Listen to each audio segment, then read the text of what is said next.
Today I'm watching the Twilight Zone Season 1, Episode 12. The previous episode was about these three guys traveling and their ship crashed and they were somewhere they weren't supposed to be and then they slowly disappeared. I really liked it. It was a great episode. This episode we know from Rod Serling's, next time on the Twilight Zone, the little end pieces that he does, that this is going to be about gift giving, something like that. This oddball gift giving, everything that you need, something along those lines. So I'm very curious to see what it's all about. The season has been so well done. First seasons sometimes aren't the best, but there's been some really great episodes in this season and I'm really enjoying the show. So thank you so much for sharing in this first time watching with me. If you have any other suggestions for TV shows you think I should watch, please comment below. And if you want to have a say in what movies or TV shows I watch, be sure to join Patreon. And as always, please like, comment, and subscribe to this channel and check back often for more awesome content.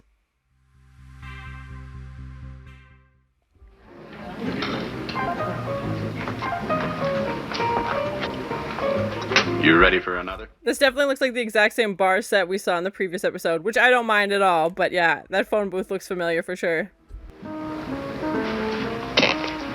How would you like to take a flying jump at the moon? Is that an insult? What's happening? Grasping, compulsive, nervous man. This is a man who has lived 36 undistinguished, meaningless, pointless... I feel like every character has been 36 in this show so far. For you, miss? I guess I need some matches. It's kind of reminding me a little bit of like the Angels episode where the guy was selling things. Okay. Cleaning fluid. Oh, very good cleaning fluid. Guaranteed to remove spots of any and all kinds. What does that mean? What? It's what you need. Is this guy like psychic or something? Like, okay, why does she need cleaning fluid? What I need, you haven't got. Tell him, Lefty. Tell him what you need. It's like challenge accepted. Tell him what you really need. What do you need? A new left arm. Oh. What? That's very specific. Lefty was quite a pitcher in his time. Oh, no. He comes in here 7 nights a week, looking for a baseball career at the bottom of the bottom. This guy is not helping. Oh, my gosh. Let's go back to shoelaces, Pop. I think I know what it is you need. That seems to be his, trademark thing, is he somehow can tap into what everybody needs very specifically. That's what it is. A bus ticket. Bus ticket to Scranton, Pennsylvania. Dunder Mifflin? Is he going to take up a new career at a paper factory?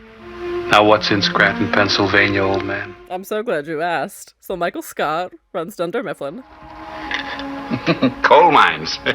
That's what's in Scranton, Pennsylvania. Nice, lovely. Scranton. What? The Electric City. You can't pitch with that arm anymore, Lefty.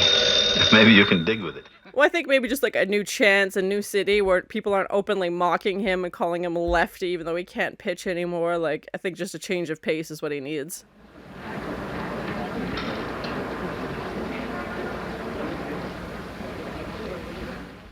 It's also kind of reminded me of that Mr. Fate character we had with the gunslingers as well, like the potions and stuff that he was selling. Old manager of mine, been looking for me for 3 weeks.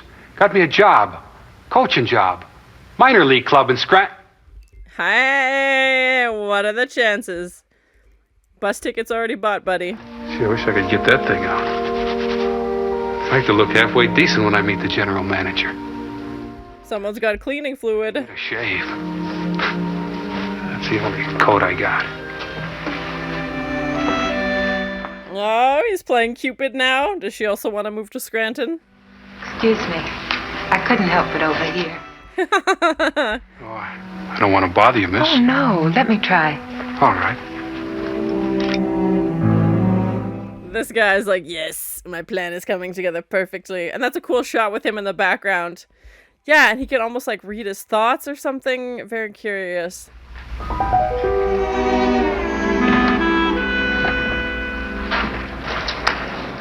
Oh, he's not going to help. I was going to say the one guy thought he was going to help out, but... What is this, some kind of gag? I want you to level with me, old man. I mean it. I'll spread you all over the street. They're what? Oh my god, he's threatening this guy now? They really are. Take them. Yeah, like, it didn't make sense why that girl needed cleaning fluid until obviously she cleans that guy's coat. So, yeah, I'm curious how scissors are gonna come into play.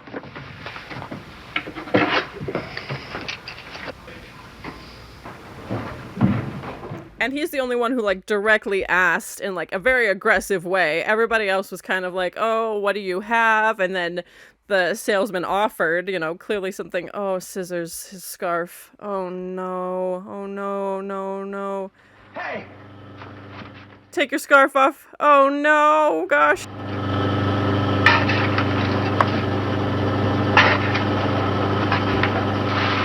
You've got scissors. You've got the scissors. Cut the scarf, man. Oh my gosh, the guy was right. Saved your life. That's just what I needed.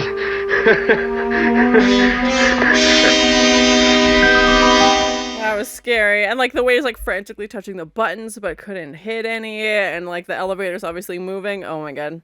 Nightmare. Nightmare.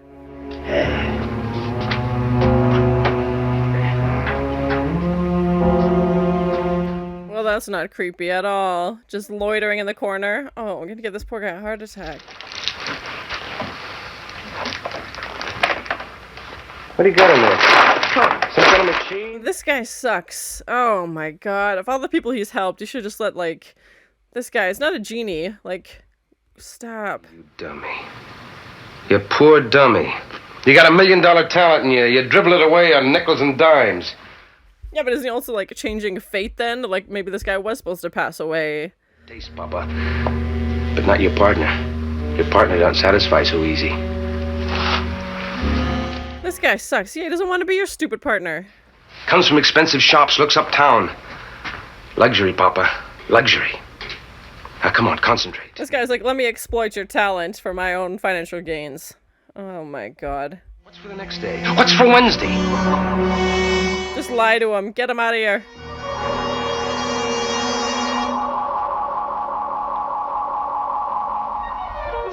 A pen. And I like how it's like these like seemingly insignificant objects. I need it, all right. A leaky fountain pen. See you later. This guy's like, I gotta move. Yeah, he was genuinely just trying to help people, and this guy's being a jerk. Oh, this poor guy. A tip.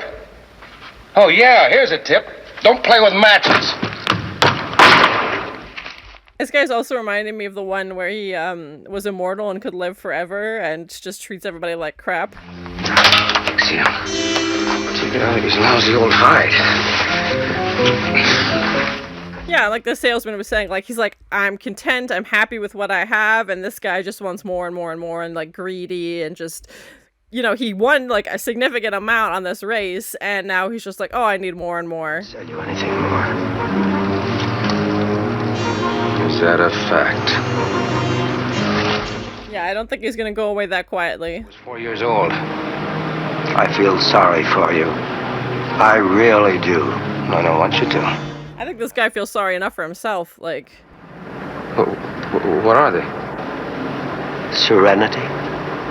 Peace of mind. Yeah, I can't just hand those to you. Yeah. Ha! Those are the things you need most. But it's beyond my power to give them to you. Yeah, things you can't buy in a store or from a salesman.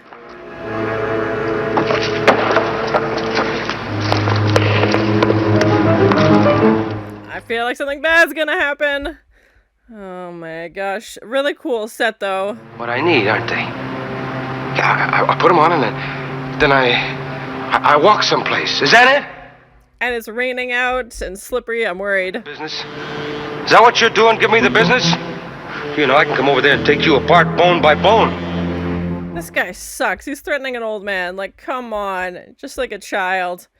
Oh, God. Say they were. But I'll tell you something. They happen to be what I need. Oh, plot twist. He needs this guy to go away.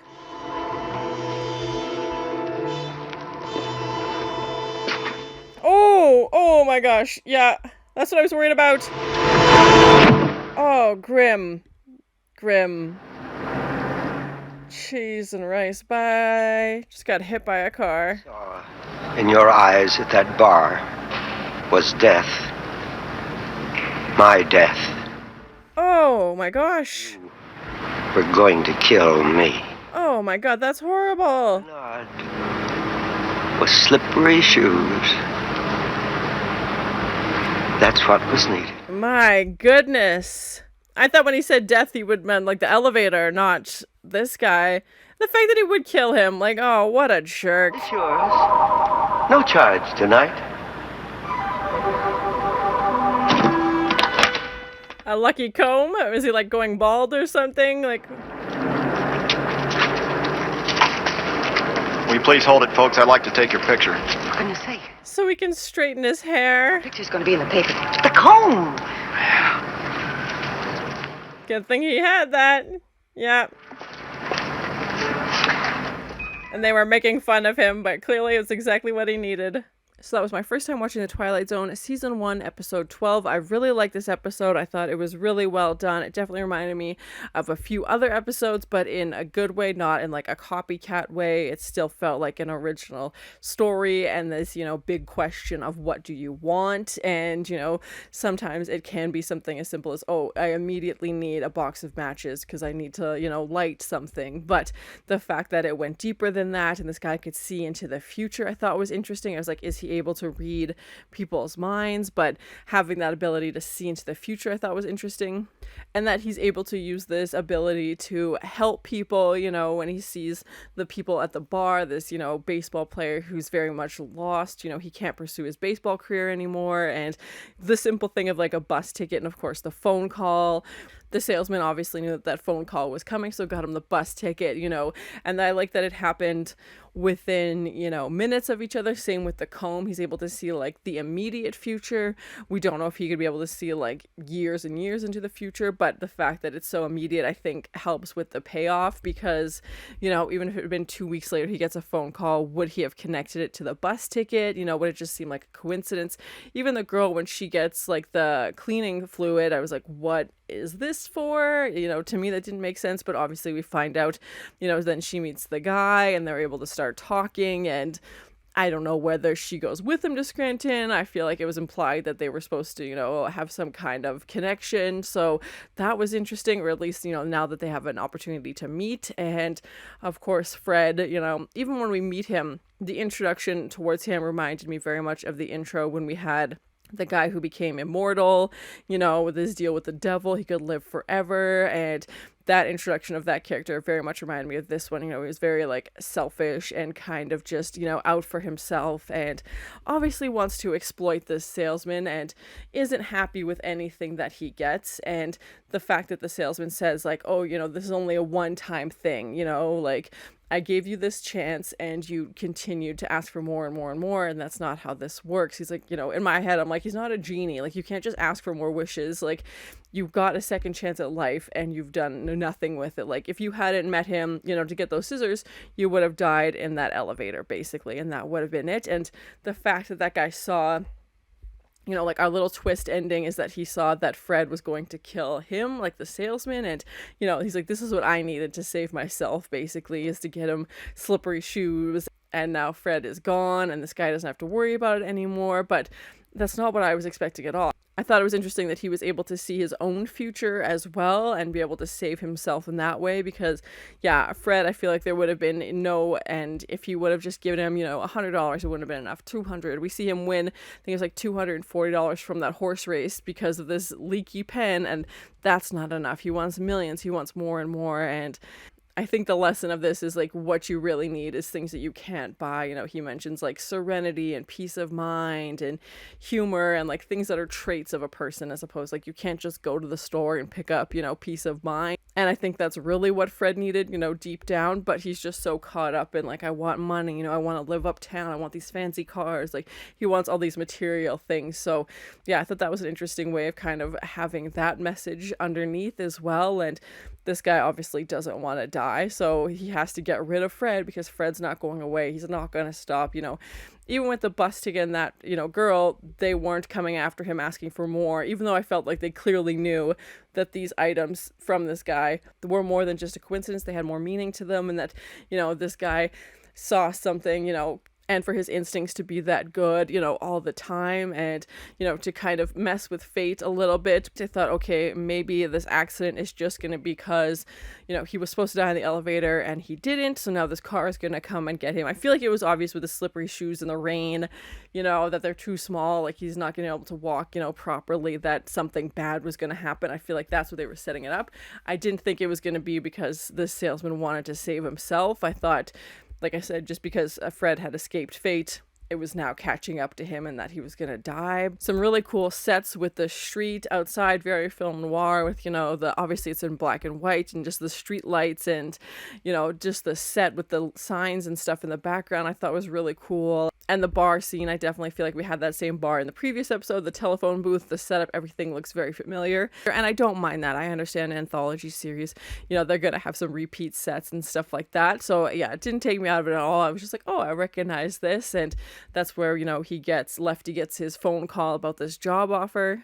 And I like that they were, you know, small, inanimate objects that, again, you wouldn't understand the significance of at the moment. Even the comb, he's like, why are you giving me a comb? Like, and then, of course, as soon as they're asked to take their photo, he's able to fix his hair, and, you know, the scissors with the scarf, and all of these little things, you know, on their own don't make sense until it's exactly what you need, which was what this whole salesman's role is to literally give you exactly what you need. So, yeah, a really interesting story. I really liked it. It said it wasn't written by Rod Serling, but that he wrote the teleplay, so he has written quite a few episodes from the season so far and obviously hosts it.